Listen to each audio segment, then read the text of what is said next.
quick content note here before we begin this episode of What Am I Rolling?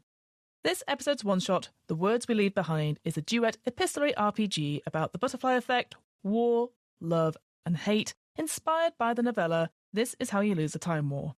Specific content warnings for this game include warfare and political disruption, indoctrination, assassination, time travel disruption, allegories of climate change and animal cruelty, mentions of alcohol, and guns. So, if you're not in the right headspace just now, please feel free to stop listening and come back if or when you're ready. Thanks again, and stay safe, my friends.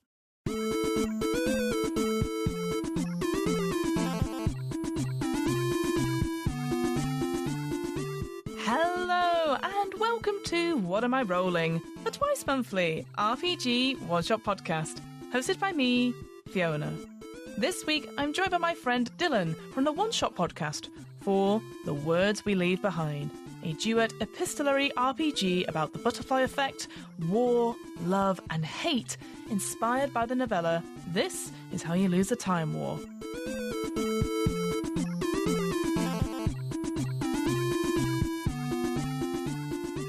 Designed by Craig Duffy of Lunar Shadow Design, each player takes on the role of a proxy as they fight over a single strand of reality on behalf of an unseen faction. As they ascend throughout time and space, the proxies will slowly change and amend historical events to favour their own faction, whilst at the same time entering a back-and-forth correspondence with their opposite number. As they do so, the proxies will learn about one another, building an emotional bond that may bring them together or drive them to destruction. The Kickstarter campaign for this particular RPG happened in early February as part of ZineQuest month and was successfully funded. If you missed it, there's a link in the show notes and on the What Am I Running website where you can find out more about Craig's work and pre-order the full version of The Words We Leave Behind.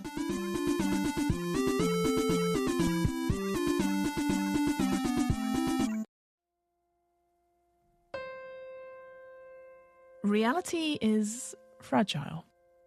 It encompasses everything that is, was, and could be. Known and unknown. Existence and nothingness. You and I, everything that we were, are, and might be.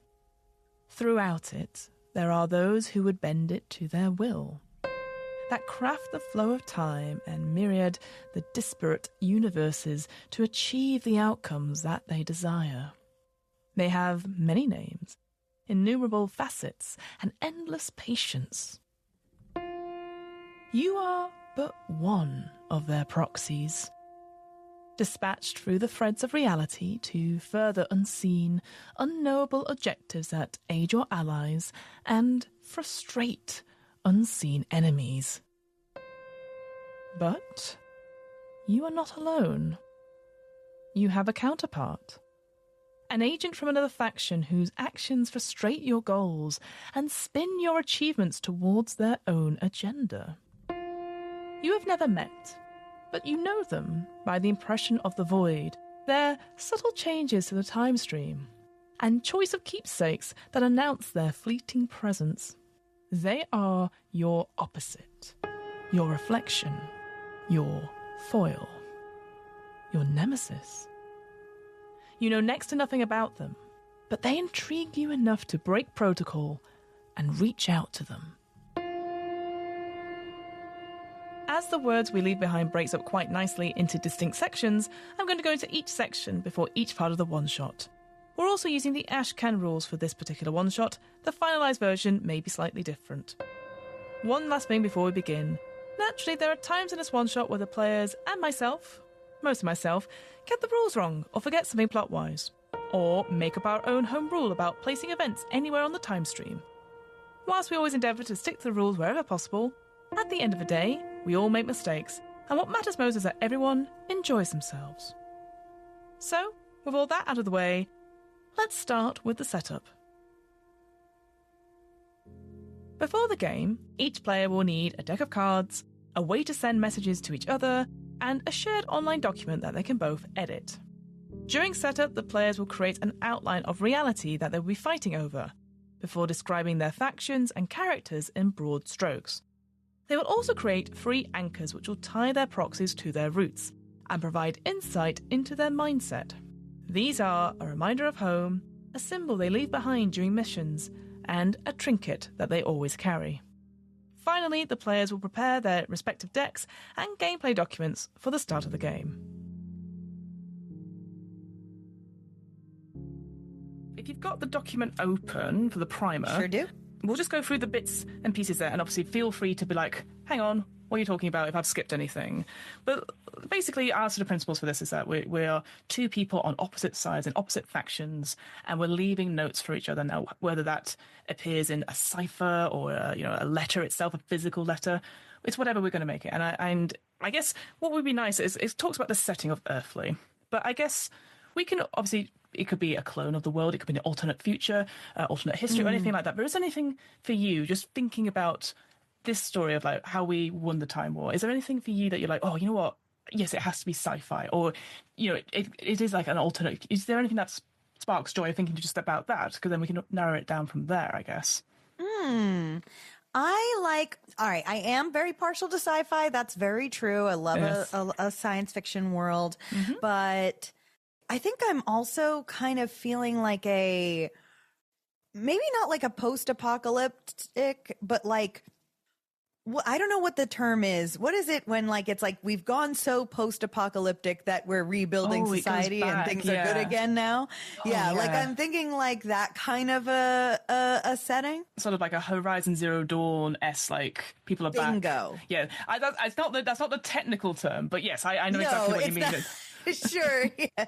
Well, Horizon Zero Dawn, yeah, I like that idea. So yeah, like the Earth has reclaimed, and there's bits of like technology all around, whether it's through the animals themselves or the life that we lead. Yeah, life re-emerging and society reforming and yeah, love that.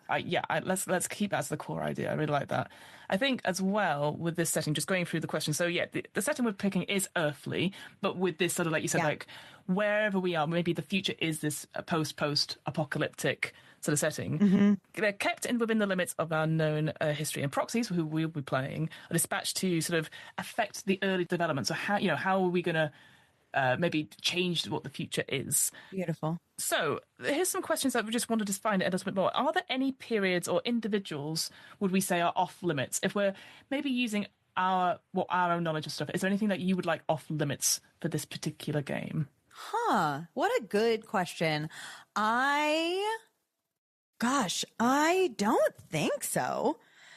Yeah, I don't think so. I think I'm okay to kind of hop around anywhere, and individuals like, no, I don't think so. Yeah, I think we don't have to name them or anything like that, but it's just like, the rise of a prominent politician or an entrepreneur or anything like that, or I think we can have those kind of characters and we can give them our own different names for them, perhaps. So I'd be cool to have that. But I don't there's no one I'm like, don't bring them up. Yeah. For sure. No, absolutely. Great. Question 2 is then, are there any periods in history you want to specifically explore during the game itself? So almost like the opposite question. The fun thing that immediately appeals to me is to, even if it's like sort of a, alternate version of it, I think like, or a pseudo facsimile of it. I think that, visiting this time period, the one that we are in currently, is interesting and cool. So I think that would be fun if that did happen. So what you're saying, modern now, so like 2020. Yeah. Cool. Visiting, putting a stamp, and moderns, in the last 20 years or so. Yeah, that sounds good. Yeah, I think the same. Like, I think what would be cool, because we're talking about this almost like this, maybe again, are we trying to change this future of like, to avoid this or have control over the post-apocalyptic stuff? Like, obviously with technology ramping up just now, it totally makes sense that we, maybe in the last 10, 20, 30 years, and exploring those sort of elements. I think that would be quite cool, actually. So sort of maybe from 90s onwards. Sounds fun. Yeah, beautiful. Yeah. And then it says, the final question is, how close to this thread of that is the real world? Does it mirror our own, or are there radical differences? And if there are radical differences, describe 2 or 3 major changes, or choose to let each player introduce differences during play. So is it like we are part of a future that whatever happens now, that future is there, or is there something different radically about now? Would you say that affects that makes it? Oh, this is definitely an alternate version of Earth. I was like, what if everything is the same except there are dragons? I like it. Yeah, I think everything is exactly the same, but also there's dragons. I think to yes and that, it's like, yeah, we have the difference of like massive dragons, but also small dragons and like tiny, like they might be even household pests. We're like, oh God, dragons again. And it's like trying to get them out and get, Call the exterminator. I've got wyverns. Yeah. Oh no, they're on the carpets, you know. Exactly. Yes to the dragons of all different sizes. I think I'll introduce something else as well. I think I keep saying Horizon Zero Dawn because that's the only thing I've got in mind. Everyone has access to that technology. It's not just cut off like it's maybe there has been some initiative, something that everyone around our world has access to something that is a smart device of some sort. Oh, so whether sure. Whether it's like a mobile device or maybe like your glasses, you can have a hub over it, all that sort of thing. Like it's just some like wherever we are, our proxies or whatever like that everyone has access to it. It's not cut off because of financial or privilege or anything like that. Everyone it's so everywhere as a result. Beautiful. Yeah. Love that. Cool.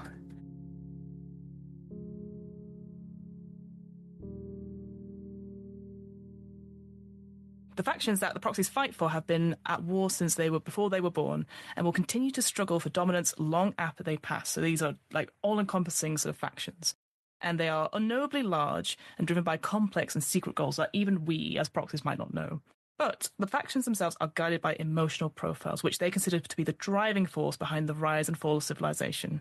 Your proxy was extracted from their prior life at a point when their emotions were perfectly in sync with this particular profile. So for you, Dillin, what emotions do you think your faction values? You think, because I've given you like an emotion wheel there, because I'm really bad at thinking about emotions. If you pick one prime one, and then you can have two secondary ones. And I'd say like you can also have the opposite as well. They don't have to be connected to that prime emotion there. But they don't. Oh, okay. I'm going to say no, because I feel like otherwise it might feel very 2D. It's like, you know, if you're happy, but then it's accepted and proud. It'd be nice, if you want to have different flavors of stuff, absolutely go for it. This is so funny. I am so drawn to bad being an emotion. That's such an interesting thing. Yeah. I'm going to take bad for sure. Absolutely. Yeah. I mean, what do you think bad is? Obviously, we've got a few like examples in that subcategory of like bored, busy, stressed, etc. What do you think constitutes for that bad emotion for you personally? Do you think? Yeah, and I'm thinking that I'm picturing a faction that is like consumed with the responsibility of rebuilding the world. And so stressed is what I'm thinking. It's like, and then I think I want to give them grief as well. I'm thinking that I'm imagining a faction who has like the burden of memory, like, and like, no, they have knowledge and perhaps memory of the world before. And have and feel that like responsibility in ways that, maybe other factions don't, and feel like very responsible for the fixing of of everything. Yeah, that responsibility, like that grief, stress. Would you say then, again, and it's just out of interest, just fleshing it out a little bit, because I really like this.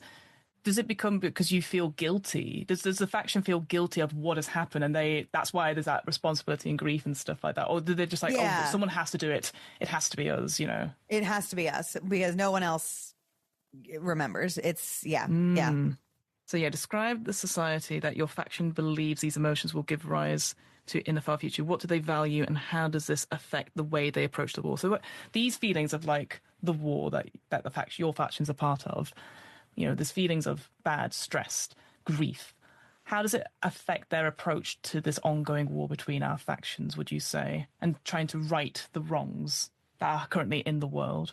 I think that they think using these things, always like remembering to feel guilty, remembering the world before, remembering the grief, and keeping things moving forward at all cost is the only way we're going to get the world that like truly the world that we left behind as it was. Like they think that we're going to rebuild things to be the same.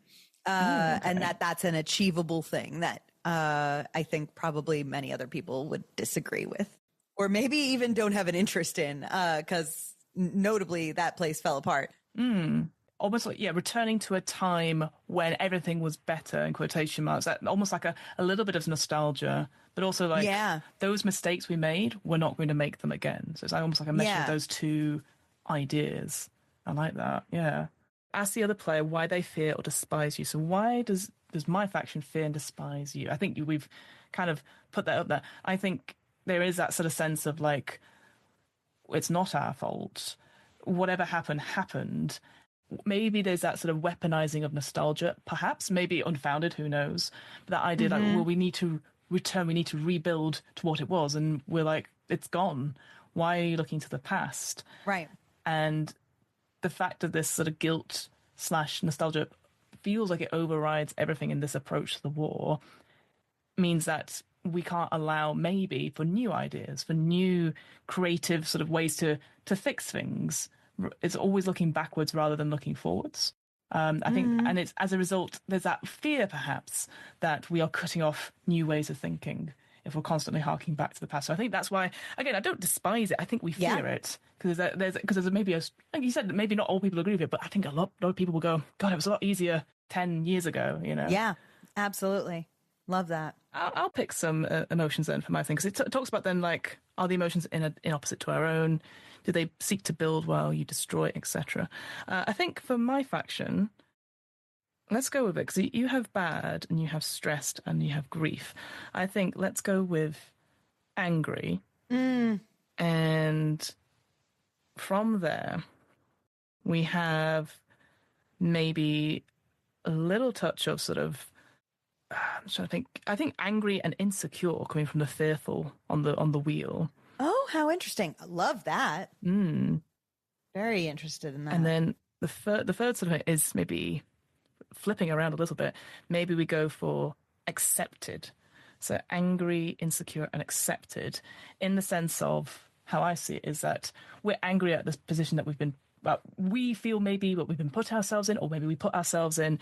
We're insecure of this, the fact like everything isn't great anymore. We've lost so much, but we've accepted it. We're in this position now. All we can do is forge ahead. So I think that's the sort of the core sort of emotions of my faction. It gives me a vibe of like a new faction, like some like people who are, you know, maybe like they're new to the work they're doing, to being bold in their beliefs and their goals and stuff like that.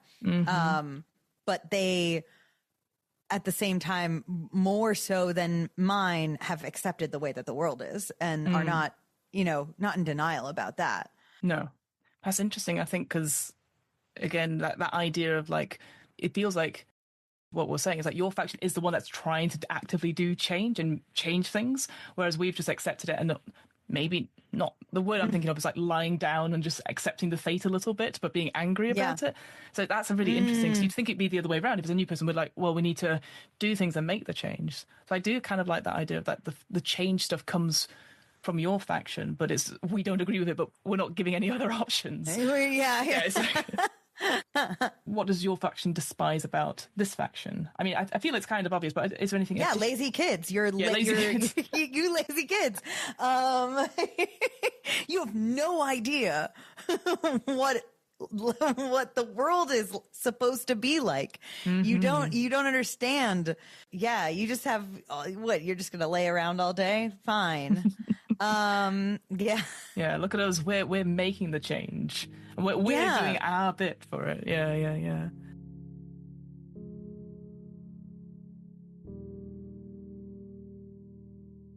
But let's go on to characters. So every proxy is a unique individual recruited from across the time stream because they embody the values of the factions that they fight for.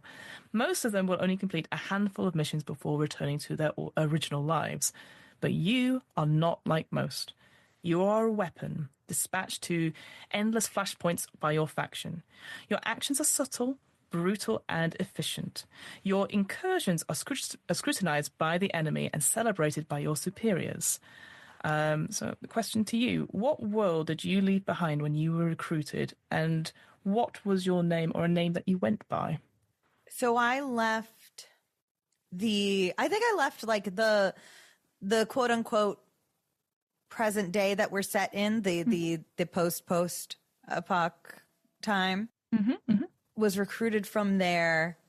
I'll say my name was I want to give a good future name. My name was Epic. Epic. EPOCH. Epic. Ooh, yeah. Love that. And yeah, I left behind, I think, like a kind of hard life. Oh, what name has your faction given me? That's an interesting question. That's very fun. Interesting indeed. I think our faction has given you the code name of Silver. And I think the reason they've done that is these flashpoints, or wherever we are, often when we maybe again, is how I envision it, like there is some sort of star map or some sort of map of the time stream on it, and there are flashes of when incursions happen, and yours, I mean, we'll come on to like what you look like and all that stuff, but I think there's just something distinct about your faction's sort of like colours and the way that it flashes for you. I think it's almost like a double tap, and I feel like, I don't know, maybe we're talking about that sort of older generation, so maybe silver and grey is what I've got in my head as well, but it's just that sort of thing, like silver, it's just a quick flash and we're like, that's them. So yeah, codename Silver is what I think for you. I like that so much. Yeah, that's beautiful. Advanced technology allows proxies to shift their face and form at will as they slip across the time stream. Describe your favorite form, the one you wear between missions. We're going to lean into the nostalgia of my faction, and I think that my favorite form is it's me. It's just me, but I take like, oh, you know what? No, I'm changing my mind. I think it's I wear like my grandfather as a young man. Ooh. You know, it's like based on a photograph, so there's even like a little bit of like a odd coloring about like sepia tones a little bit. Yeah. Love that. And yeah, just like a handsome young gentleman in probably like an old Navy, uniform. And that's the form that I sit in the most. I love that. I really like that a lot. Ask the other player how they know it. How do I know that that's you? It's your smile. I think that's what it is. In any sort of given thing, when we see you in the different incursions, like you may appear as a femme presenting, male presenting, child, always different people. But when we get, zoom into the CCTV or we find pictures of you, wherever you're turning to the camera and you smile, it is the exact same smile, almost as if it's, in my head, photoshopped on. But it is right. It's that sort of almost like not a cheeky grin or anything like that, but it's just so subtle. And maybe there's a little dimple or anything like that, and I'm like, that's Silver. So yeah. Cool. That's cool. So we have a trio of anchors that tie us to our roots. The first is a reminder of home. Second is a symbol you covertly leave behind during your missions. And the final anchor is a trinket. I am getting it now. Okay. So the reminder of home, I think, is a pet. A little dragonling, a little fairy dragon, I'll say, that is obviously cannot jump with me, cannot go into the time stream with me, but it's the thing that keeps me returning. Someone I'm responsible 4. Oh, I like that. Yeah. I think the reason why my player then finds it so alien, perhaps, that you would keep such a pet is maybe where we are currently in the timeline, they're not seen as pets anymore. Oh, right. Yeah. Why would they be? Yeah. They are pests, or they have been transmogrified to have metal wings. They're terrifying creatures.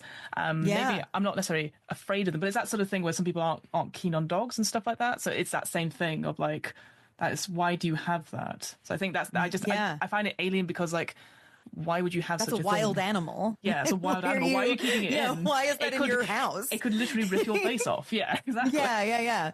But I'm like, no. My family has always had domesticated dragons, and I'm not letting go of that. Love it. The second is a symbol you covertly leave behind during your missions. Draw it and ask the other player where their proxy last saw it. So yeah, you can just describe it if you need to. Yeah, because I cannot draw. I can't draw a circle. So do you know what I think it is? I think it's. I think it's like a classic emoji, like an old school classic emoji. We'll say it's like we'll go really cringe with it, and it's like the tongue out emoji, like sort of like yeah. Amazing! I really love that. That's awesome. Yeah. Where did you last see it? Where did I last see it? Found it in the chat. Thank you. I feel like, because it's a really simple design. If just for listeners at home, just that idea of the round face, 2 dots, and then just a tongue sort of out like bleh, sort of a sort of motion. I really like that.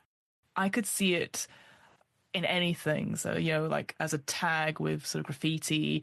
But I think I last saw it in a park, like a really busy park. And I looked down, and the flower beds, the arrangement on it, suddenly it's like one of those magic pictures, and you sort of focus and you go, oh, God damn it, they were here, Yeah. With the colours of it, I really like that. Yeah. The thing is, though, it's super big as a result. It's like you see it as you drive past in your car, but if you're up close, and I'm just there surrounded by this particular emoji tag. So I love it as a symbol that could be anywhere. But yeah, I think I last saw it in a flower bed with the flowers grown in a certain way.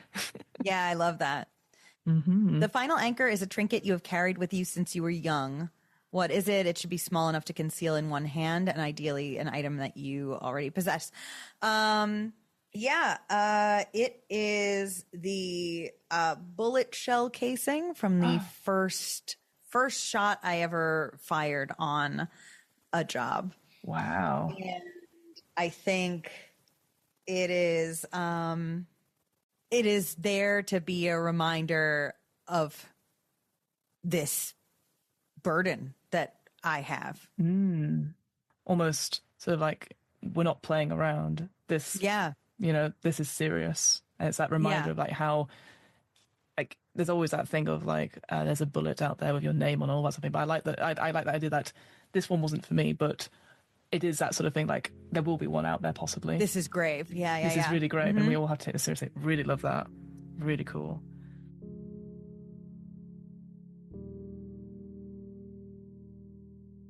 So we'll go to my character before we do that, sort of how we perceive each other and they oppose. Oh, yes, please. That'd be great. Yeah, no worries. So what world did you leave behind when you were recruited, and what was your name? So I feel like, again, I think I would have got recruited probably in the same time period that you were, so like that post-apocalyptic sort of time of now. And I think for my character, who so I'm going to look around the room and try and find a good name. I am also really bad at that. I love to look around the room. I was like, I think my previous name was, I think I went by sort of the name of, sorry, it's the first thing I can see, Yak. Y-A-K. Yak. Yak. That's such a lazy kid's name. I'm I'm like, the old man is enraged like, what? in me. I am Epoch. And I'm like, yeah. That's so incredible. I was just there like looking at my Lucy and Yak. I'm like, yep, I can't say Lucy. Yak it is. But I think actually the world I left behind, maybe in opposition to you, was one of, because you said a hard life. I think maybe not as hard. Maybe again that sort of like maybe a bit privileged. Maybe that sort of thing of everything was secure, not necessarily the best in the world, but it was like we've got our families, everyone's okay, a job, etc. And then things are fine. Then there's talk of this fear of happening around, and then getting angry. But like, why is it changing? Everything was fine for me and my family, and I think from there, I think maybe somebody who had a scientific background of some sort, went to university, or the like, or was educated in that sense, and is like, well, why are we changing, and all that sort of thing. Everything's fine, and then getting recruited, and then understanding that maybe that people, it isn't fine, and people are trying to change as a result. What do you think your faction? What name do you think they gave my character? Yeah, we call you the Kid. The Kid. Amazing. Amazing. Advanced technology. What is your favorite form that you wear between missions? I think the form is of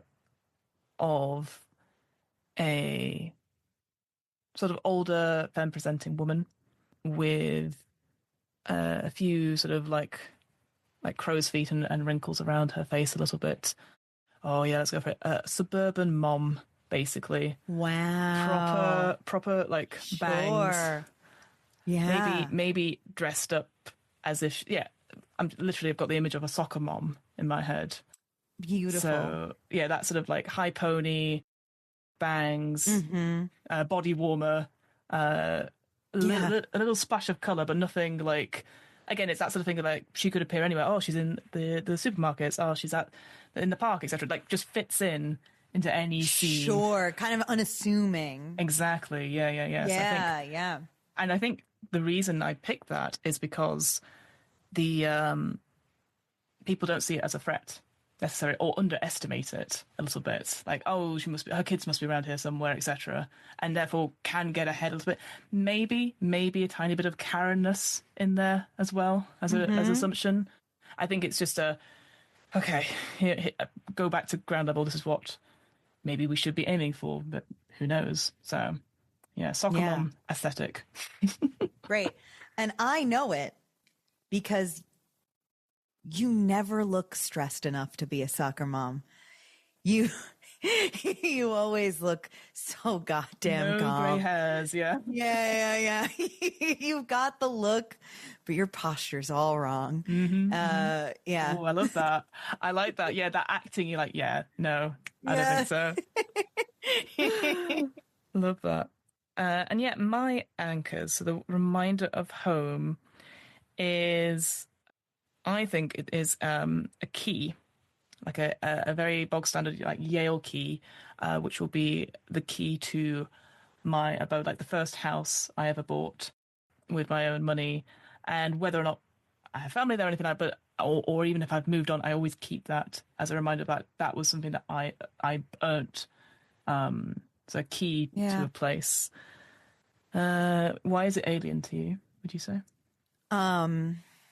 If it is, it doesn't have to be. Because, no, I think it is. I'm just looking how to phrase this. It's not the last time for most of my existence. Buying a home was not possible. It's another reason why I choose to be nostalgic about my grandfather. You know, like he is the last person I ever heard of who bought a home. And now, like, having a home is something, it looks different now than what it used to, but it's possible again is not something that I've come to accept. Like, it was just, we were never going to get that back. And I don't understand. I don't maybe accept like what what that looks like today as being like what we needed to get back. Interesting. Because I think I said a key to my house and you said home. And that's the difference, I think, is that it could be a house of, and we've seen these very modern houses which are just more aesthetic than anything, but they're not a home as well. Mm-hmm. So that's what, sort of getting from that. Yeah, and I like that sort of the callback as well. That's really cool. Mm.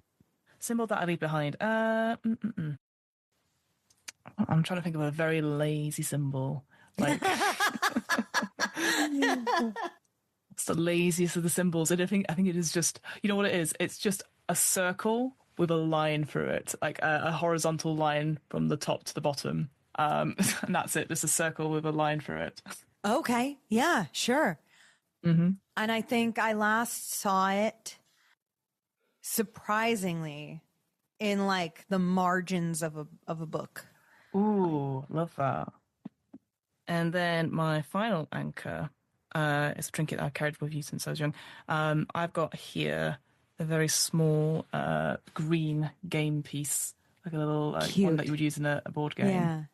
A meeple. A little meeple, yeah. And I think, interesting. What does this sort of symbolize to me? I think the reason I carry it with me in something small is that God, it feels very Jumanji, doesn't it? I feel like I was playing this game when I got recruited, and I literally left. Yeah. Ooh, and I took it with me for whatever reason, and then and then as a result, that's why I just sort of keep it as like in my hand as a reminder of like when I get back, I need to finish the game, even though I know that the game might not be there when I get back because of whatever I've changed in it. So yeah, beautiful.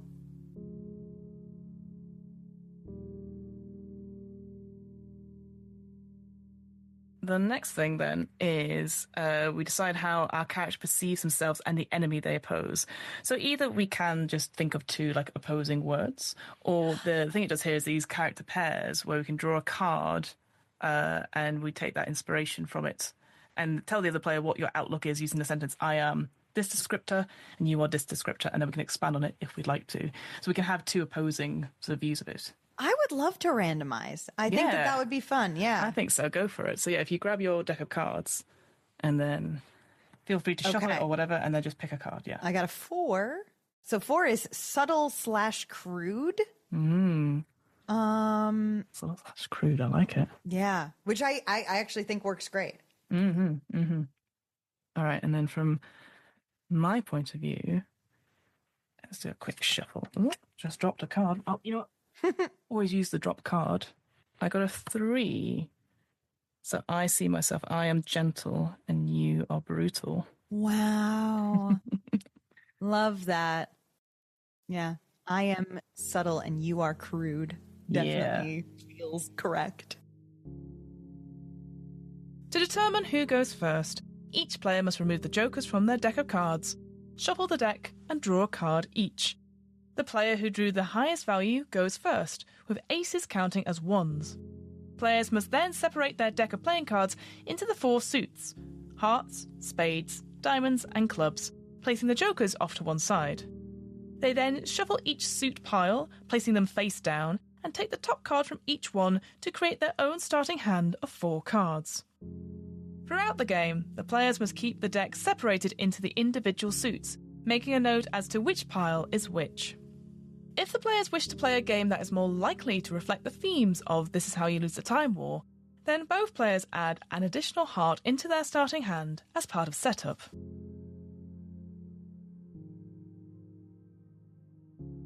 The final thing we'll do, we'll determine the first player, shuffle your deck, and then we'll just pull a card, and then the highest number goes first with the aces counting as ones. Oh, beautiful. And if we tie, we just redraw. Okay.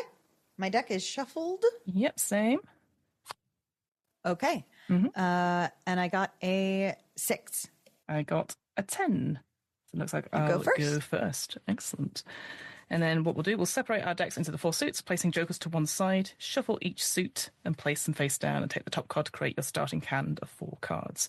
Keep the decks separate into individual suits, and then make a note of which pile is which. And if you wish to play the game to more likely reflect the themes of this is how you lose the Time War, both players add an additional heart to their hands. So you would start with 5. I'm happy to play with that if you would like to, but equally, we don't have to. That sounds fun. Yeah, I'm in. Alrighty. Let's lean into it. Yeah.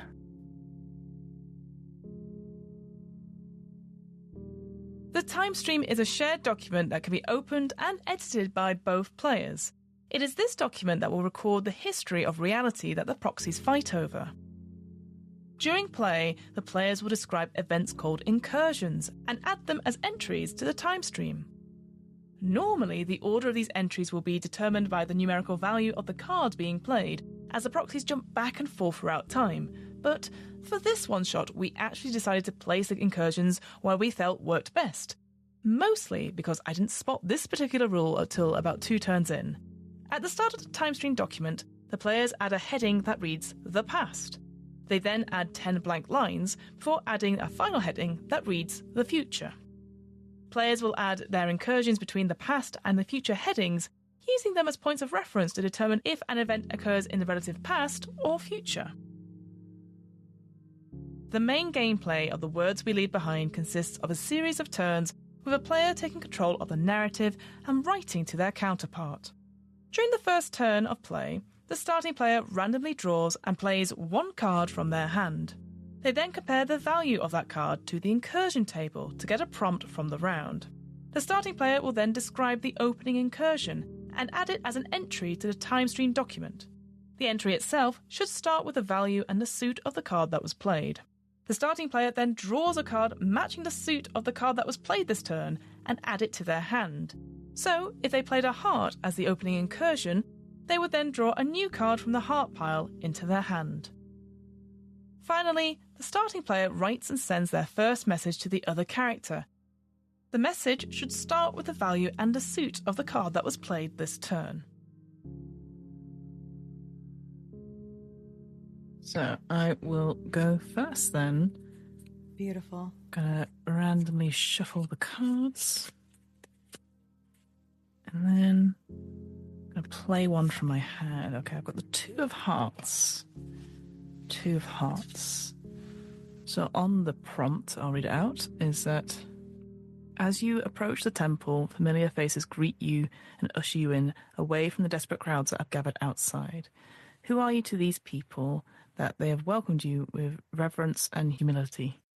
What great cataclysm approaches, and do you offer them words of wisdom or false hope as they turn to face it? And then hearts. Oh, it doesn't matter for the emotion, doesn't it, for this first one? No, it does not. It doesn't. It doesn't. That's what I'm looking on the first turn. The emotion does not. This card does not account towards your emotions. It says at the bottom there. Yeah. Okay. Otherwise it'd be very short, I think. Okay. Should start with the value and suit of the card that's played. Yep, so the 2 of hearts has gone in. I think I'm running from something. Yak is running from something.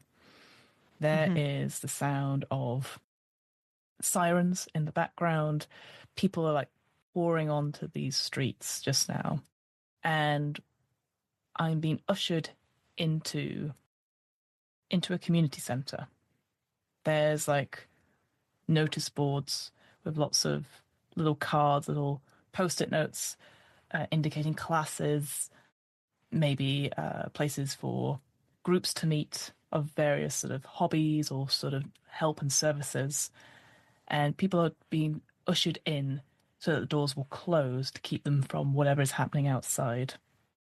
I think Yak is a stranger to them at this point, being ushered in. Just come in here quick, you'll be safe. And so I've taken on the appearance of somebody who needs help and being pushed into this particular space. Yeah. I think whatever the cataclysm is, I think more and more maybe there has been chaos from the overworking of machinery, and perhaps there was some sort of protest or something, and then scuffles have been brought out a little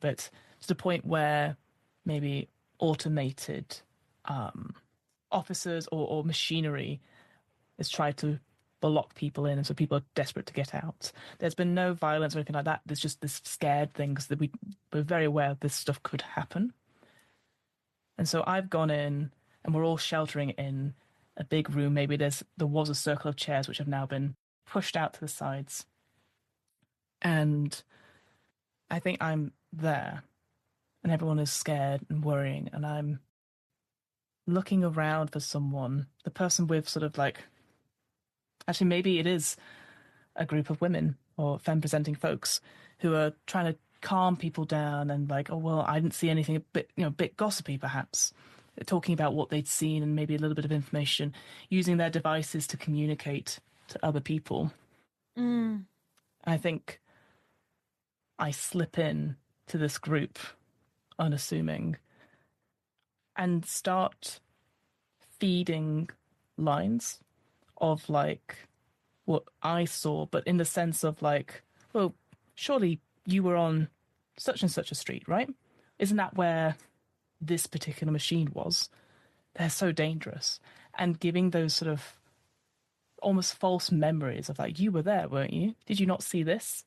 And being that sort of presence of like, in this group of, trying to encourage and like protect ourselves from what is outside. I think people are like, well, yeah, I was there, and oh, it was terrible, and building. We're all building on the story, and I'm just feeding in certain little lines to create this sort of this negative about like these things are awful. Whatever we have now is awful, and we're angry about it. It shouldn't be like this. They should be protecting us, and just feeding that little line and stuff. And I think that is what I feel for this particular incursion, is that it is weirdly, who gives out the information and stuff. And when these people are here with their phones trying to contact people, it's spreading that misinformation out. So I think that is my role here, is going into this thing, and then rather heading up for like a CEO or a business or anything like that, it's the grassroots, the local people in the community, the pillars of the community, who's in charge of each household. And I've just seen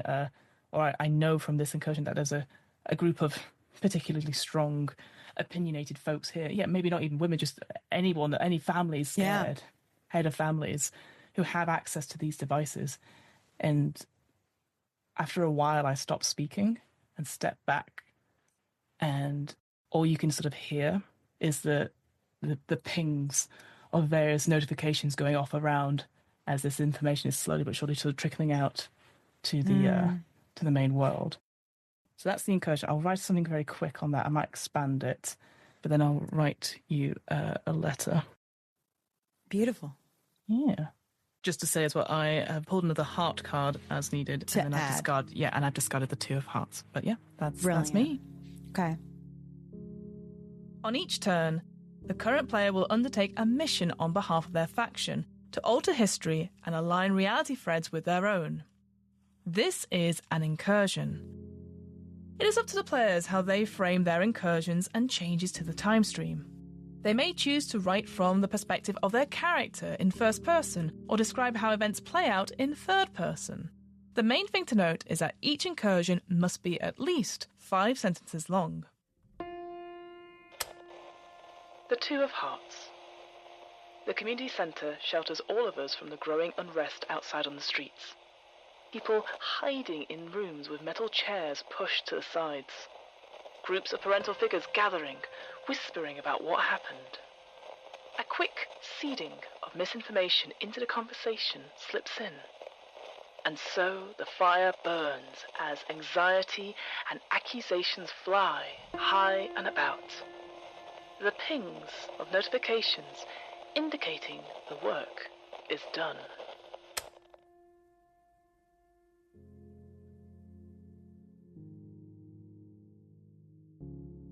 After adding the incursion to the timestream document, the player then writes and sends a short message to the other proxy. The messages should form a back and forth correspondence and are the only direct form of communication that the players have with each other. Each player must start with the suit and value of the card that was played on the turn. The format and length of the messages are completely up to the players. Silver, I hope this missive finds you. I should really apologize for the mess I have left you here, but I won't. How crude of me. I sit here writing this whilst the other families cower and worry about the future and destruction of all we know. They should know what is to come rather than hearken back to the good old times and lose themselves to the past. Back to when man and beast and bot were coexisting. How can three such different parts exist in peace? It is illogical, and we must accept that. Regards, the kid. Damn.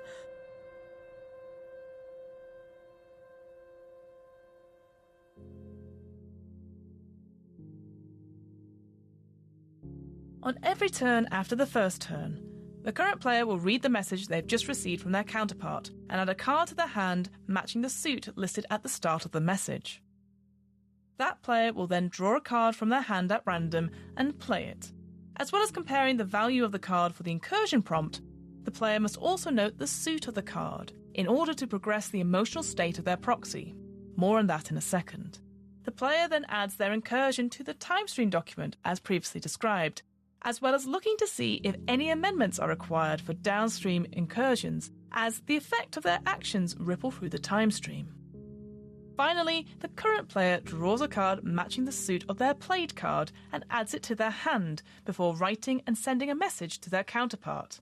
And again, the message should start with the value and suit of the card that was played.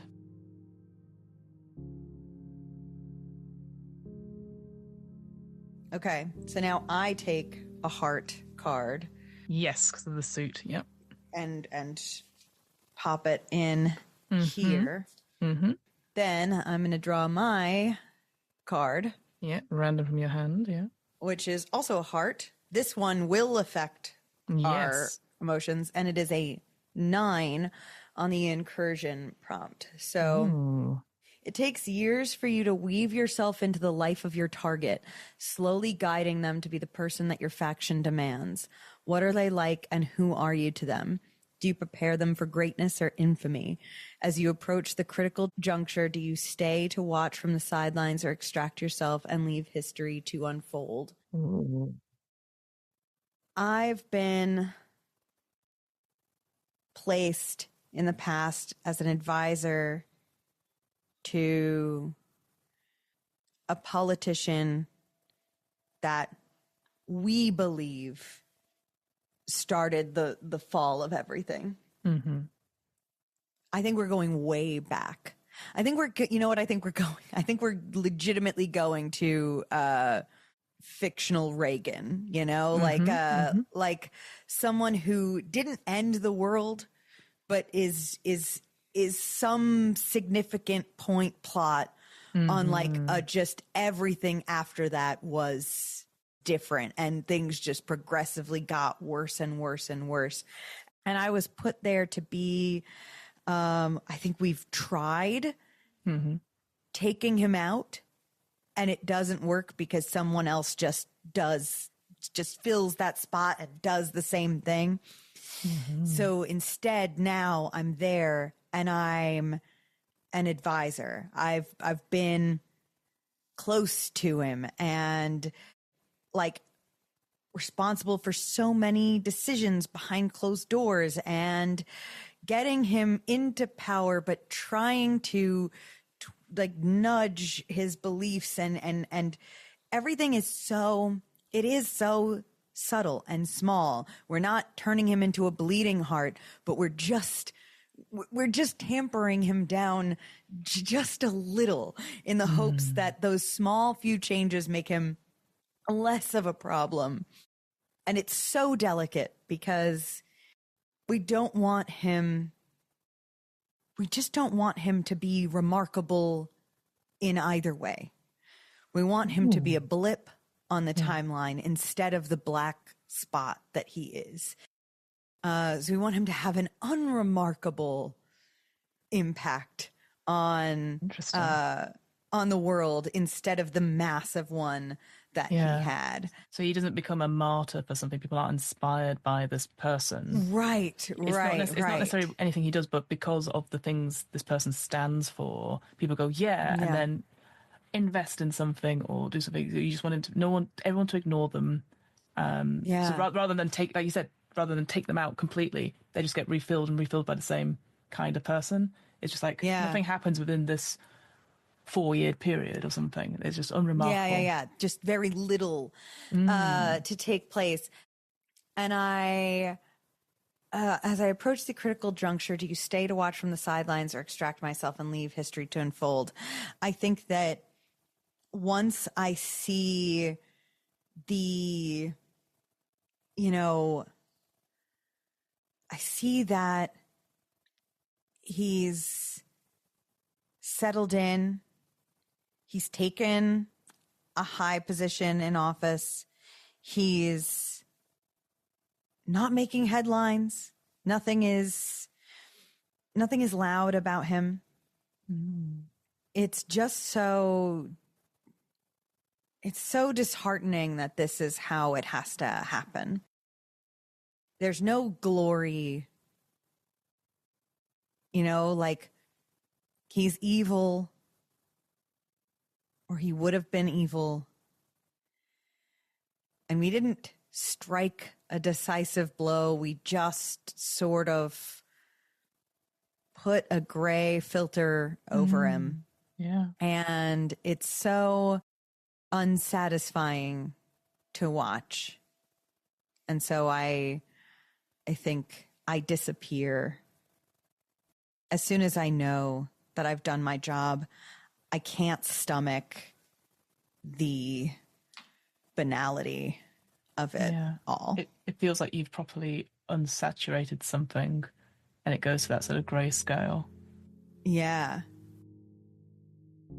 After playing their card, the current player will check the time stream document to determine if a card of the same value has already been played.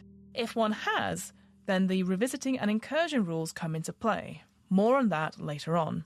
If there are no incursions matching the card, then normally the current player will compare their card value to the value of the card played on the previous turn, which should be at the start of the message they have received, to see if they will be climbing into the past or diving towards the future for their incursion.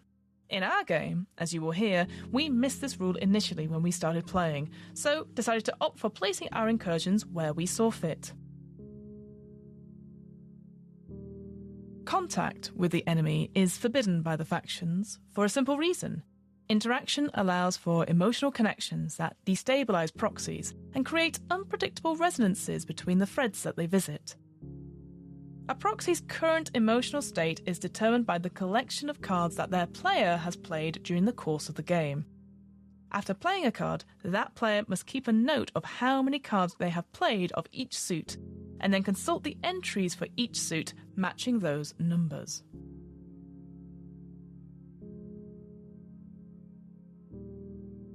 As for putting it on the timeline, we get to kind of choose where we go in the timeline? So I've moved mine to slot 4 because I realised that I see that. I didn't, because you said you wanted to go further back, and that's fine. So yeah, I believe we can do it anywhere, and then afterwards, rather than doing it in a linear order, I believe that is the case.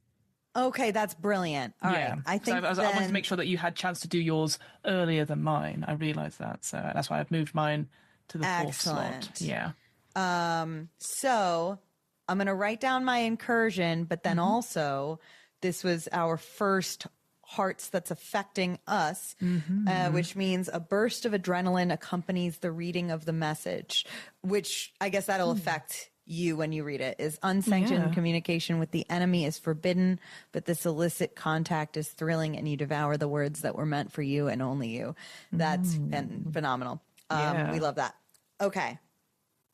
Oh, wait, hold on. I think I have this backwards. So I think that the hearts means that that was your... That's how it's affecting me from receiving your letter. I would think so. So yeah, that makes more sense. I think so. Yeah. Yeah. Okay. Don't worry. Don't worry. We're both learning this together. It's all good. I was like, wait a second. Hang on a minute. Yeah. You think this about my letter? Like, yes. Yeah. Okay. And I am discarding that and drawing another of the same suit into my deck. All right. 9 of Hearts. President Reagan can no longer inspire a growing conservatism that will infect the country and eventually the world. But he can also no longer be looked to as an example of how we lost our way. He's nothing now. A president that will be overlooked, that students will misremember on exams, that will be rarely referenced at all. But he did not pay for what he did to us the first time around. He simply isn't anymore. And nothing about that feels just.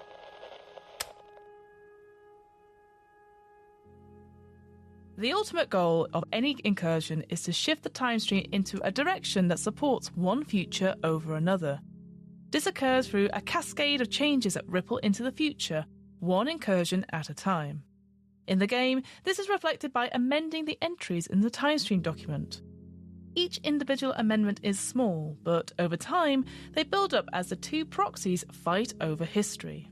The player may change each incursion that occurs after the current one by doing one of the following.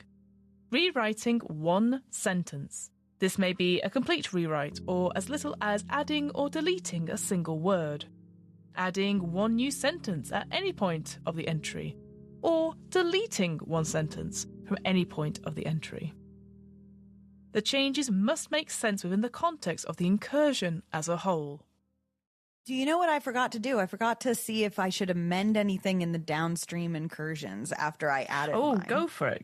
Let me see if there's anything that I think should change. Yeah, absolutely. Go for it. Okay. I am going to just do one word change. The Two of Hearts. The community centre shelters all of us from the growing unrest outside on the streets. People hiding in rooms with metal chairs pushed to the sides. Groups of parental figures gathering, whispering about what happened. A slow seeding of misinformation into the conversation slips in. And so the fire burns as anxiety and accusations fly high and about. The pings of notifications indicating the work is done.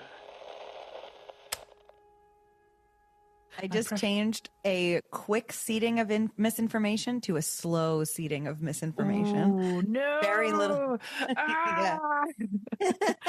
Good. I like that. It doesn't take as root as quickly. Very good. Yeah. Love that. Hey, kid. A mess, you say? How unexpected. Don't sweat it, though. I could use with a little bit of excitement. My last job was drab. Successful, but I've had more excitement watching Lily prune her scales. You speak about different things coexisting as if it's a bad thing. In a letter to the enemy of all things. It doesn't have to be logical, you know. It was still true. I wish you could see what I see. Maybe someday you will. Good to hear you're still alive. Don't get caught writing me, yeah? Silver. Ooh. I will draw a heart matching that start of the message. And then I will shuffle and I will pick. Oh, it's my first hearts as well. 9 of hearts. Nice. So same thing. That burst of adrenaline accompanies of reading this message. And then the 9. Oh, it's the same as your prompt as well. Yeah. Oh, so I go back. I could go to that. I go to that incursion then.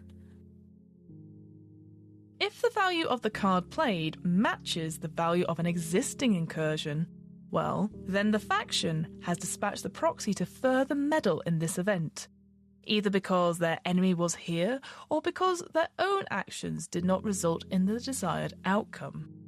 The player must consult the original prompt and add a new section of text to the start or end of this incursion that describes the action.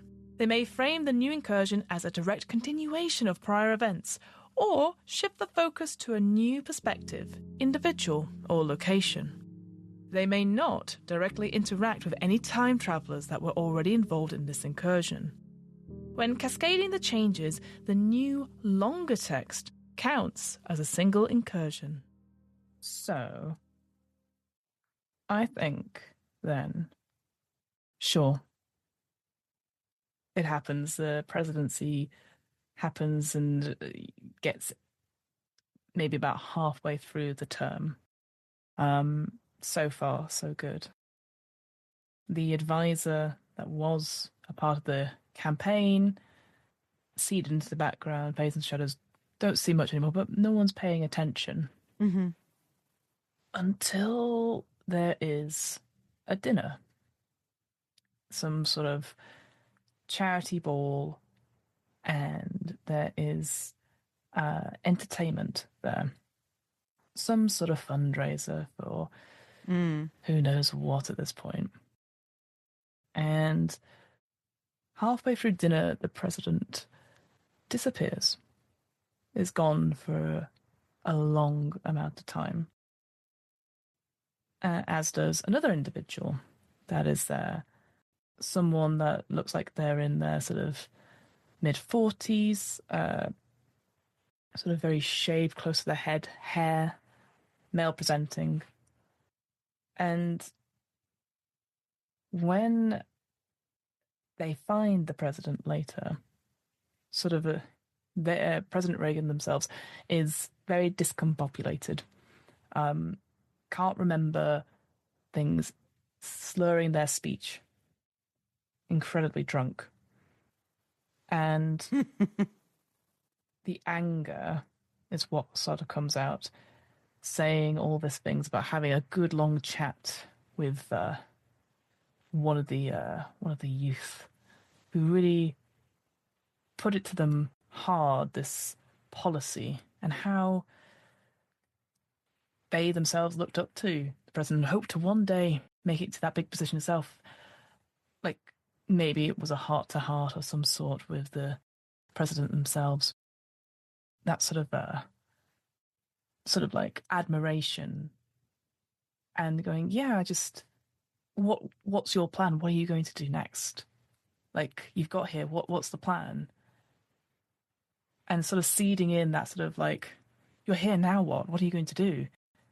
And suddenly realizing that he's not done anything. Like, all these grand schemes that he had, suddenly they've sort of come back to his the forefront of his mind.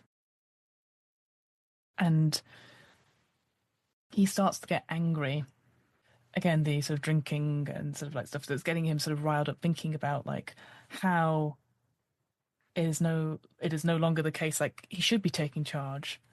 And I think what it is that incident is captured on a recorder of some sort, like some sort of device. Again, the audio gets out, and whilst it's tried to hush up, I think the damage is done of that same sort of like the ideals that the president should stand for, saying, I used to stand for X, Y, and Z. I used to do this, and I have not, and I should, and still becoming that martyr of almost regret, and saying that this isn't the case anymore. And I think that leaking of like his passion for stuff, whilst he can't do anything in office anymore, he's kind of locked in. Other people are listening and are inspired by what he says, and maybe pamphlets and books, groups start happening talking about this movement of like he specifically, I think, talks about how we should not be the servants of these dragons. Now, whilst the dragons and stuff have been living, we've been living coexistently, and the same with the robots and stuff, we, in that sort of triangle, we should be the top. We should, like, I see the dragon thing almost like cats, right? That idea of like, we love our cats, but they're our pets, but we give everything to them. We, maybe there is dragon toys, that sort of thing, that it's all about their livelihoods and making sure that the robots, they are all clean. So like, well, what about us? What's in it for us? And I think that divide, that philosophy, whilst it may be incoherent with the slurring and stuff, starts to encourage that grassroots of like not trusting and being angry to keep us on the set path that we're supposed to be going on. Damn. Cool. 9 of Hearts. President Reagan can no longer inspire a growing conservatism that will infect the country and eventually the world. But he can also no longer be looked to as an example of how we lost our way. He's nothing now. A president that will be overlooked, that students will misremember on exams, that will be rarely referenced at all. But he did not pay for what he did to us the first time around. He simply isn't anymore. And nothing about that feels just. 9 of Hearts. A charity ball where the president and a younger aide go missing. The president is found many hours later, intoxicated and spitting vile truths. How this aide had gently prodded and provoked what the president was actually doing, stoking the initial fires of what it means to be a great leader. This drunken rant was caught on recording and then leaked to the public. Those views instilled into folks who suddenly felt unsafe with the status quo. Oh, interesting. It says here, for the climbing into the past and diving towards the future, the higher the value of the card that's played on the last card is you're dispatched into the future to exploit the cascade. So technically that 9 should be after the 2. But I kind of like what we're doing. I think we should... Okay. Yeah. Interesting. Yeah. Yeah, I do. I like us choosing, I think. I'm happy to go with that home rule. Myself, me too. Just checking on that. And yeah, pull a card that matched the plaything, which is another Hearts. Brilliant. Also, what I will say, with my change to your previous incursion, I'm not going to rewrite anything going down. I'm going to keep it all as the same, that cascading of the changes, because I like that. Like, it still has happened, but that's slow. It's still slow seeding. It's not removed it completely. So yeah, I'm happy with that. Perfect. Yeah. Cool. Silver. Ha. I knew you would answer. I would call myself an admirer of your work if such a word wasn't banned terminology. I watched the inauguration from the grandstand. Good job. Must have been a lot of work. Shame to undo it all within one night. Perhaps you've forgotten that slow and steady no longer wins the race when a war is ongoing. My methods are messy but yield immediate results. As if you would give the pest a name. Makes it sound as if you cared for its well-being. Truth is what we make it to be. I see mine as keeping the status quo and living whilst you and the other elders try to revert us back to a status quo and remove what we now know as truth. Reagan never liked your whiskey sours, by the way. I gave him a true Manhattan and heck, it went down with a treat. I would leave this mess alone, though. I hate to see you waste more of your life stuck in the dull grayscale of politics. The Kid.